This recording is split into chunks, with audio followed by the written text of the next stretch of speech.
Bonjour les amis, nouvelle vidéo aujourd'hui. Oui, le retour de Candace Owens, on l'attendait, elle devait normalement revenir plus tôt. Et la revoilà avec un nouvel épisode et de nouvelles révélations.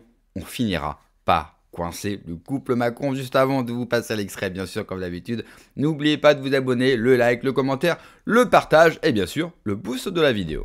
Regarde un peu plus en détail ces documents et en particulier le prisonnier numéro 2093.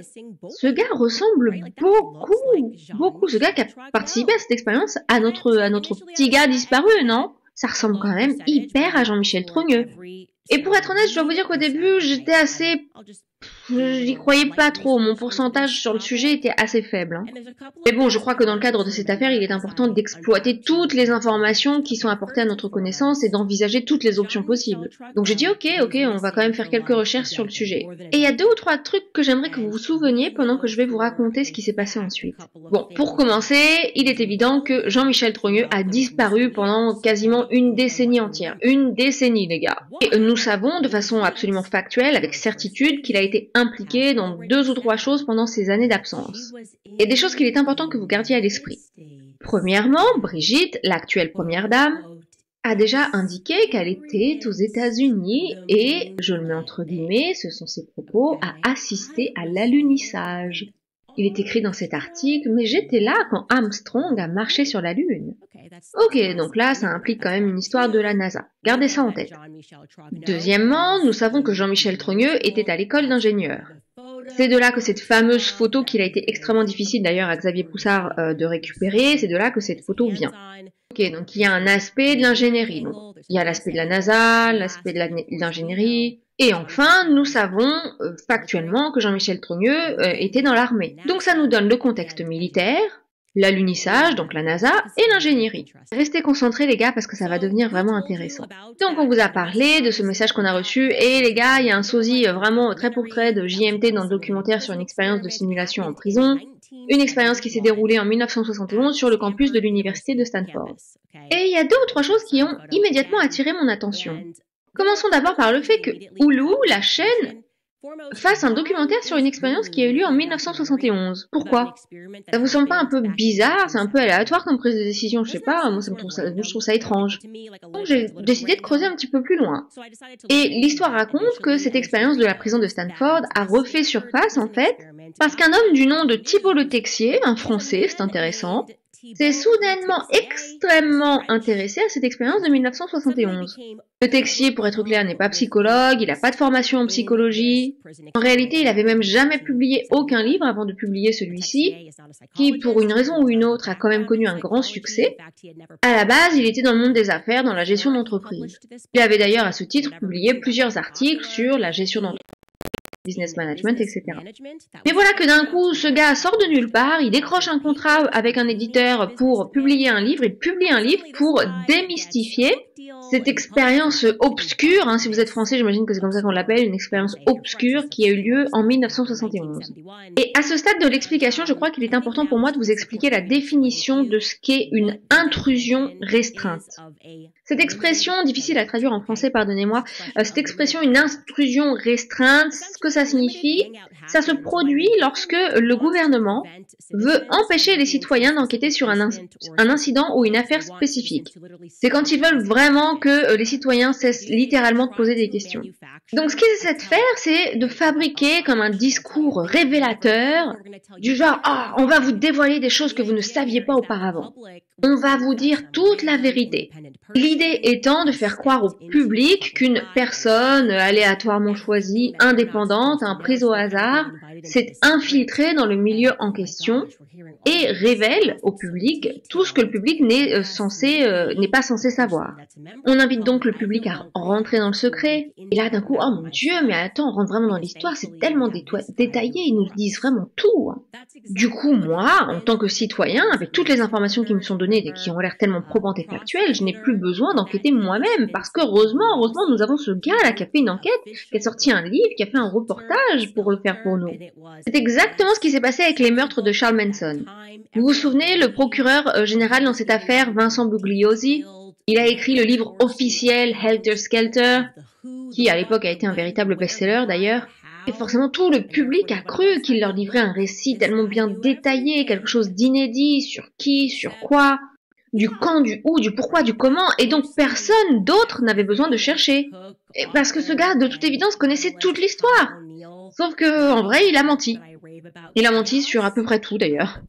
Et il a fallu un journaliste et un auteur du nom de Tom O'Neill pour écrire ce livre, par lequel, vous savez maintenant, je suis fascinée, qui s'appelle Chaos, sur la CIA, et l'histoire abominable et secrète des années 60. Vous connaissez mon avis sur ce livre, c'est vraiment un livre puissant, je crois que tout le monde devrait le lire. Donc nous avons appris, grâce à son livre, qu'il ne s'agissait en fait que d'une grande performance de la CIA. D'ailleurs, nous n'avons toujours pas vraiment de vraie et claire réponse sur ce qui s'est vraiment passé cette nuit-là. Et je ne sais pas si nous y parviendrons un jour. Mais en revanche, ce que nous savons, c'est qu'il s'agissait véritablement d'une machination de la CIA. Ils ont été, semble-t-il, impliqués à tous les niveaux de ce qui s'est passé cette nuit-là. Et leur objectif énoncé était évidemment de manipuler la société américaine.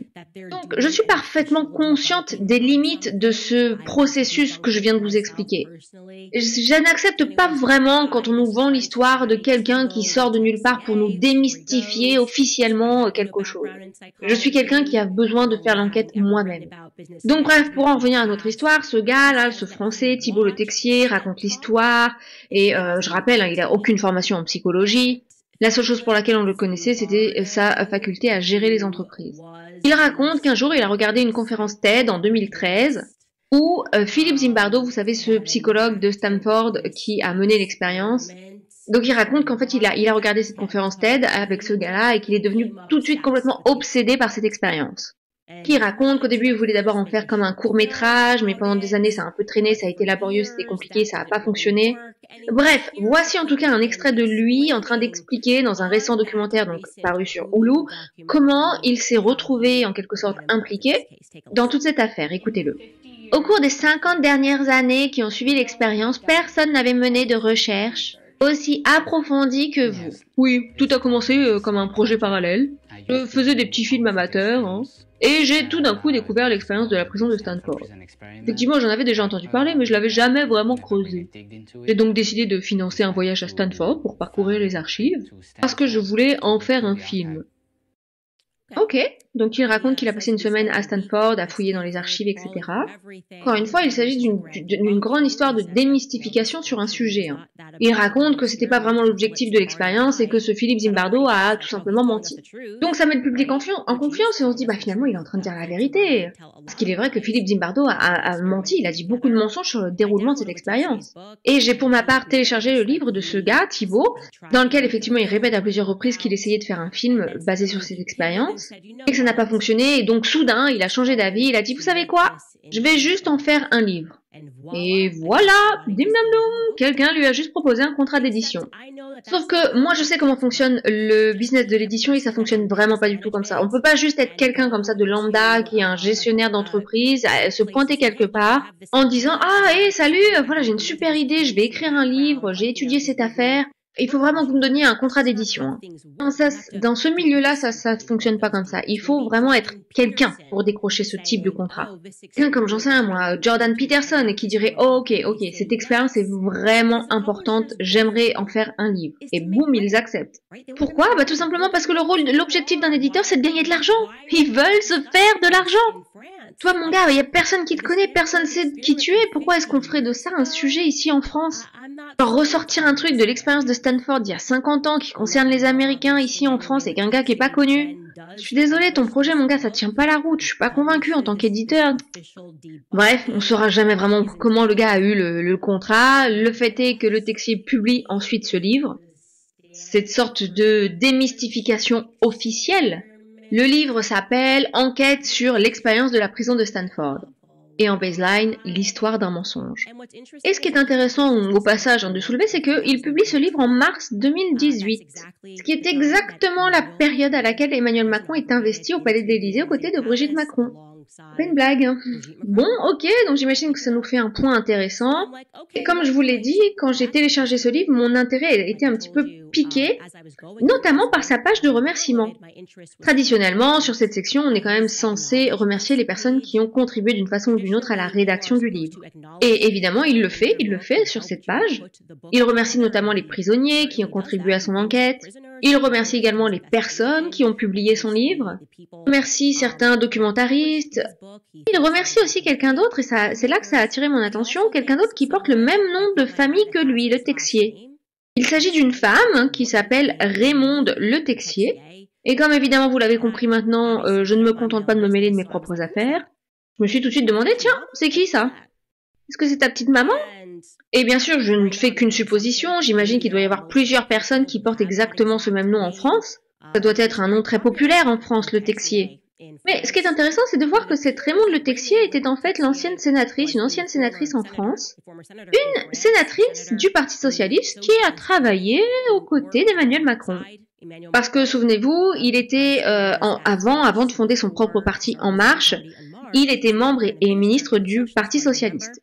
Mais encore une fois, il peut s'agir ici encore d'une coïncidence, une énième, mais ça se peut tout à fait que ce soit une coïncidence. Peut-être que cette Raymonde Le Texier l'a vraiment aidé dans l'écriture de son livre, on ne sait pas, d'une manière ou d'une autre. Et encore une fois, c'est un détail qui m'a poussé à vouloir approfondir encore davantage cette histoire. Le documentaire devient intéressant parce que on se pose la question pourquoi est-ce que Hulu, une plateforme comme Hulu, a décidé d'en faire un reportage, un documentaire. C'est un peu obscur, c'est hors de propos. Il n'y a rien qui se passe en ce moment dans l'actualité du monde qui incite une plateforme comme celle-ci à faire un flashback sur cette expérience en particulier. Non seulement le gars décroche un contrat d'édition pour son livre, mais en plus, il y a une jeune femme qui vient le voir et qui lui dit « Écoute, j'ai envie de faire un documentaire basé sur ton livre. » Et cette jeune femme s'appelle Juliette Eisner. Et donc évidemment, vous me connaissez, je commence à m'intéresser un petit peu à cette Juliette, je vois quelque part qu'elle a donné une interview dans laquelle elle dit « Mais moi je parle français, je suis française !» Et je me dis « Attends, c'est quoi cette histoire encore ?» Donc cette américaine est française en fait. Qu'est-ce qui se passe encore? Donc j'ai commencé à me poser des questions et j'ai commencé à essayer de me documenter sur elle. Et puis d'ailleurs, par ailleurs, laissez-moi vous dire au passage que ce documentaire sur Hulu n'est vraiment pas bon. Juste pour info, avant ça, la seule fois où elle avait réalisé un documentaire, c'était il y a à peu près une dizaine d'années. Un documentaire qui s'appelait Lil Bob and Friends. Un livre qui parlait des chats sur les réseaux sociaux, un truc un peu comme ça. Donc j'en ai tiré la conclusion que bon, elle avait certainement des liens avec du beau monde. J'ai appris en effet que sa mère était très très française. Elle venait même d'une famille extrêmement riche en France. Son nom de famille c'est Courtial, on écrit ça C-O-U-R-T-I-A-L.